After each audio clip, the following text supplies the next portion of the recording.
Welcome friends, आज हम आत्मनिर्भर भारत और बाइकआउट चाइना पे बात करेंगे। क्या ग्राउंड रियलिटी है, क्या संभावना है। 12 मई 2020 को आत्मनिर्भर भारत के साथ प्रधानमंत्री मोदी जी ने 20 लाख करोड़ के पैकेज की घोषणा करी है। कोरोना वायरस व लॉकडाउन से होने वाले नुकसान से निपटने के लिए व उद्योगों को बढ़ावा देने के लिए 20 लाख करोड़ भारत के नॉमिनल जीडीपी का 10% है। 2 लाख करोड़ पहले ही कोविड-19 रिलीफ पैकेज माइग्रेंट वर्कर्स गरीब कल्याण के लिए दिया जा चुका है। 6 लाख करोड़ करीब आरबीआई बैंक द्वारा म्यूचुअल फंड और बैंक लोन्स के लिए रखा गया है।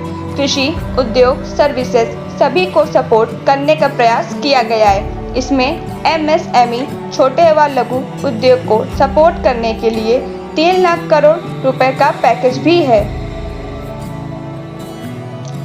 Friends, material, man power, technology, infrastructure management का ही सारा खेल है। कुछ दिन पहले इंडिया के जीडीपी को $5 ट्रिलियन करने का लक्ष्य भी दिया गया था। आत्मनिर्भर भारत भी उसी दिशा में एक एफर्ट है। जीडीपी तभी बढ़ेगा जब भारत में उत्पादन बढ़े। इसलिए दूसरे देशों में बनने वाले सामान को खरीदने के बजाय भारत में बनाया और बेचा जाए, ये जरूरी है।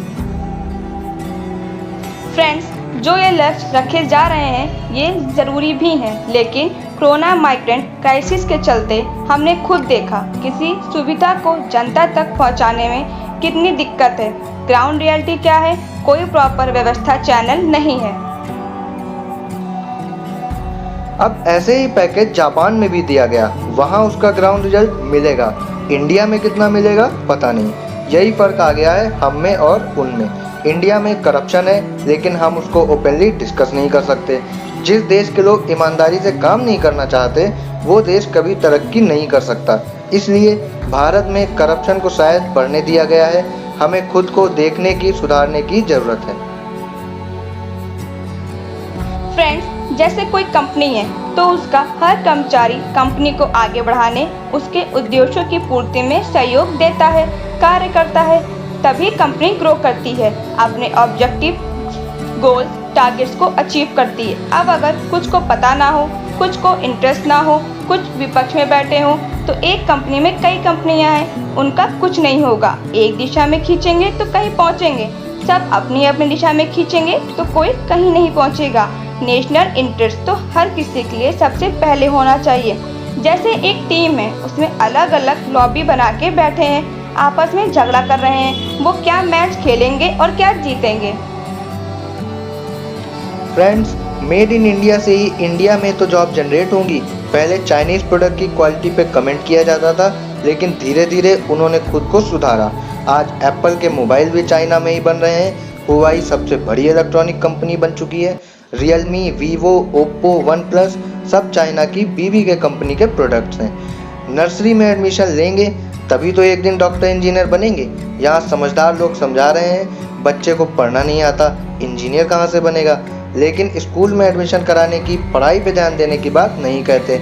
जैसे चाहते हैं कि हम सब सामान विदेश से बनवाते रहें, खरीदते रहें और उनको पैसे देते रहें। आज से 10-20 साल बाद भी यही कह रहे होंगे, फिर जैसे 10-20 साल पहले यही कहते आ रहे हैं।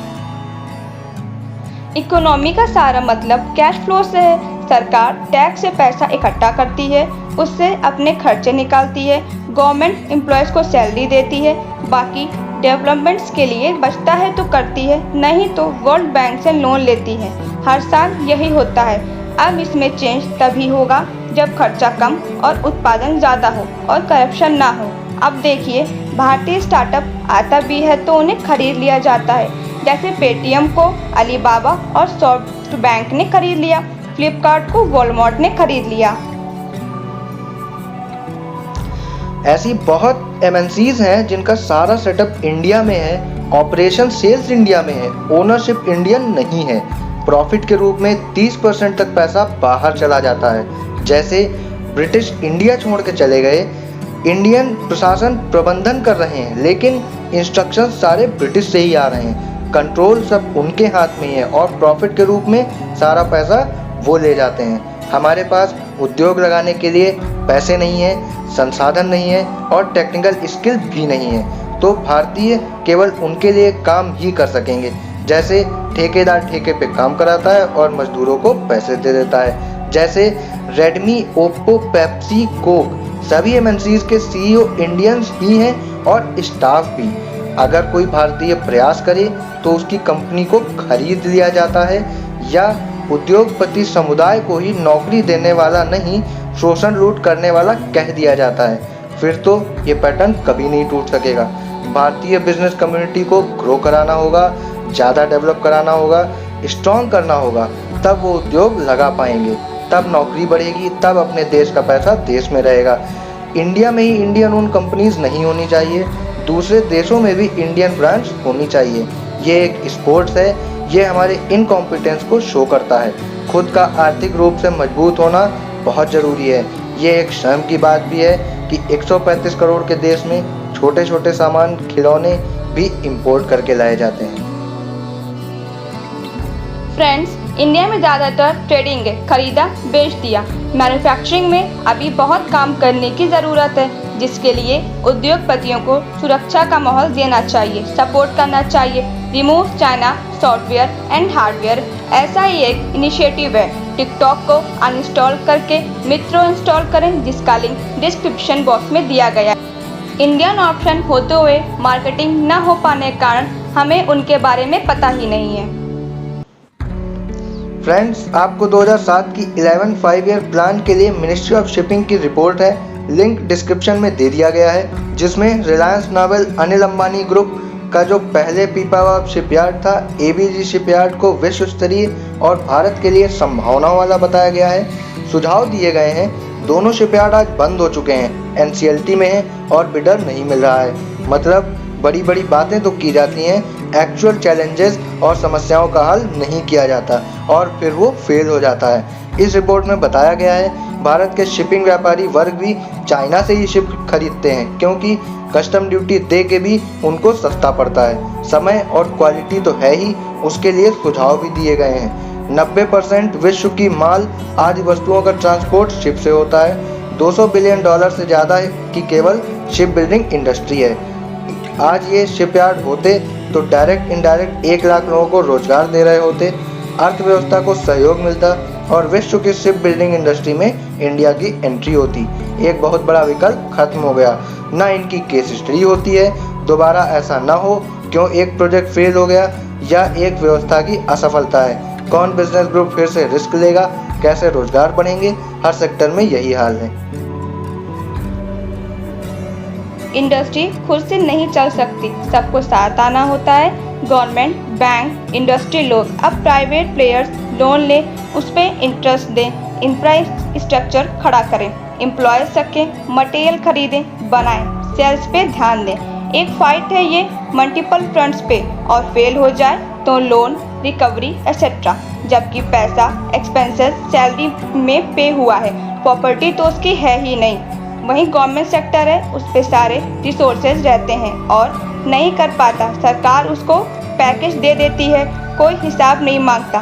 तो पब्लिक सेक्टर से भी कंपटीशन खत्म हो गए हैं और प्राइवेट सेक्टर के लिए फाइट इतनी ज़्यादा टफ कर दी गई। फ्रेंड्स, इंडियन अल्टरनेटिव भी नहीं है, जो है उनमें स्टैंडर्डाइजेशन की दिक्कत है। क्वालिटी चलेगा नहीं चलेगा, डाउट, अननोन ब्रांड। मार्केटिंग नहीं है, मार्केटिंग को पैसा नहीं है। 90% तक मार्केटिंग कॉस्ट है आज के टाइम में। आपस में ही बहुत कंपटीशन है, छोटे छोटे उद्योग का बजट रहता है, सब उसी में आपस में कंपटीशन करते रहते हैं, कॉस्ट कम नहीं कर पाते हैं। दोस्तों, अब फेसबुक अगर इंडिया में लॉन्च होता तो 50 फेसबुक, व्हाट्सएप, यूट्यूब चैनल चल रहे होते। मतलब हम एक चीज़ को ब्रांड बना के नहीं चला पाते, वो कॉन्सेप्ट ही नहीं है। अब फेसबुक, व्हाट्सएप, इंस्टाग्राम आपस में मर्ज हो गया, आपस में कंपटीशन कॉन्फ्लिक्ट नहीं रहा। जापान सेकेंड वर्ल्ड वॉर के बाद ख़त्म हो गया था, लेकिन वहाँ के लोगों ने ठाना कि नेक्स्ट जनरेशन को ये जापान नहीं दे के जाएंगे, और 10 साल में जापान वापस खड़ा हो गया। मुख्यतः शिप बिल्डिंग इंडस्ट्री से ही खड़ा हुआ है।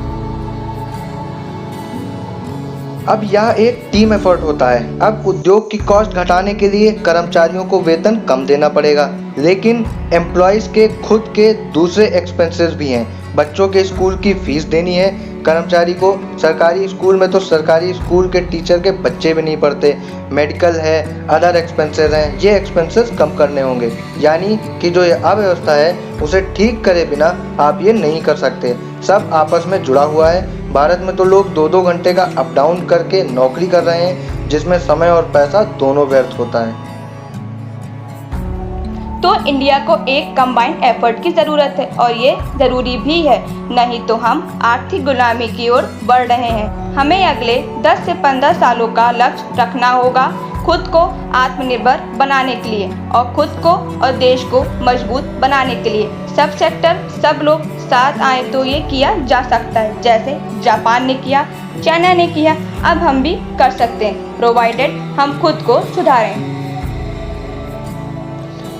यहाँ पे कुछ ग्रोइंग सेक्टर्स हैं जिनमें डिमांड भी है, जैसे solar energy, electrical car, mobile, electronic, pharma, software services में भी बहुत कुछ किया जा सकता है। खुद में छोटे छोटे सुधार करके ही हम बड़े सुधारों को प्राप्त कर सकते हैं। आशा करते हैं आज का विषय आपको इंटरेस्टिंग लगा होगा।